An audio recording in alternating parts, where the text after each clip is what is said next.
You're looking at a time machine, the Southern Crescent, passenger train, deluxe model, which rolls out of Washington bound for Atlanta and New Orleans 3 times a week. But the Southern Crescent is losing $6 million a year. It's less than a third full most of the time. The cars, although impeccably clean, are 30 years old and would soon have to be replaced. And the people who run the Southern Railway system say there's no hope the train will ever again make a profit. So the days and nights of the historic Southern Crescent are numbered.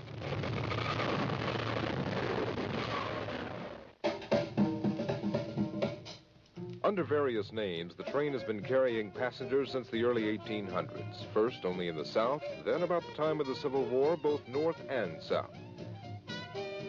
Shortly before World War II, it began a New York to New Orleans run, carrying its passengers to good times and something called jazz. There's been little change in the types of people who've worked on the Southern Crescent. The porters still wear starched white jackets. Conductors and flagmen still wear black and look sternly official. Today's trip on the Crescent starts here at Washington's Union Station with the old railroad traditions of polished handrails and gleaming step stools. The people who ride the Southern Crescent ride it for reasons as varied as the countryside we're passing through. Some ride it because they're afraid to fly. Some ride it because they hate driving long distances in cars. And some ride it, just a few, for the memories it carries. I still go up some places and ride the old sawmill trains where they pumped out, and the cinders are coming up and it sets you half a fire and you keep brushing them off the wood burners. I still like that. No, I'd hate to see the day when they took them off. I think we'd lose a hell of a lot of tradition and a lot of something, I don't know what. The car attendants aboard the Crescent are more than their title implies.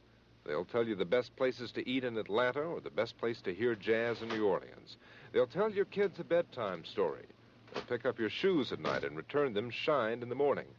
And they'll make sure your pillows are properly plumped up when it's time to sleep.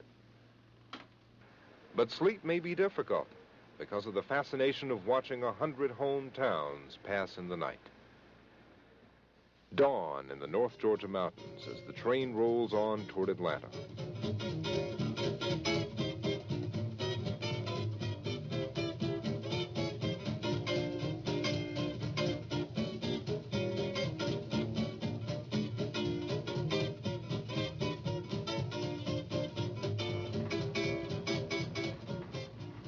A dome car is added there, a 30-year-old invention that still excites people with a view from above.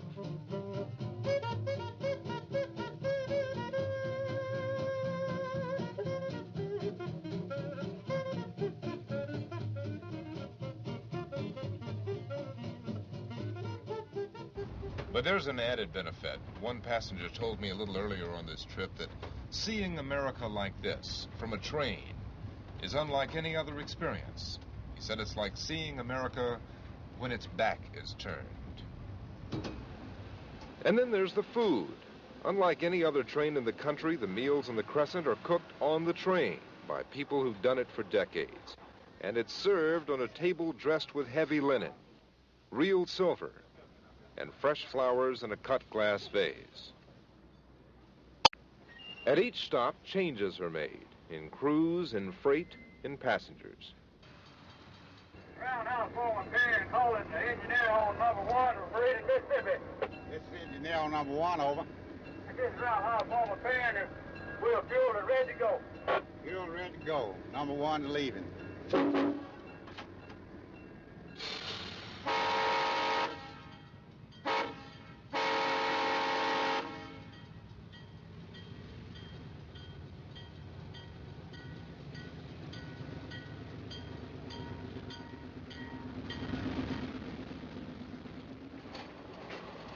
And just before New Orleans, the Crescent rolls over the longest railroad bridge in the country. 7 miles and 23 minutes across Lake Pontchartrain.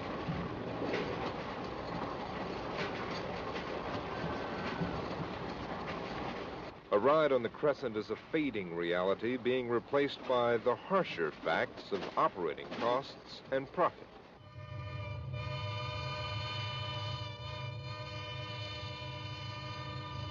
No one will say just how long the Southern Crescent has. It's a subject even hardened railroad officials find difficult to discuss.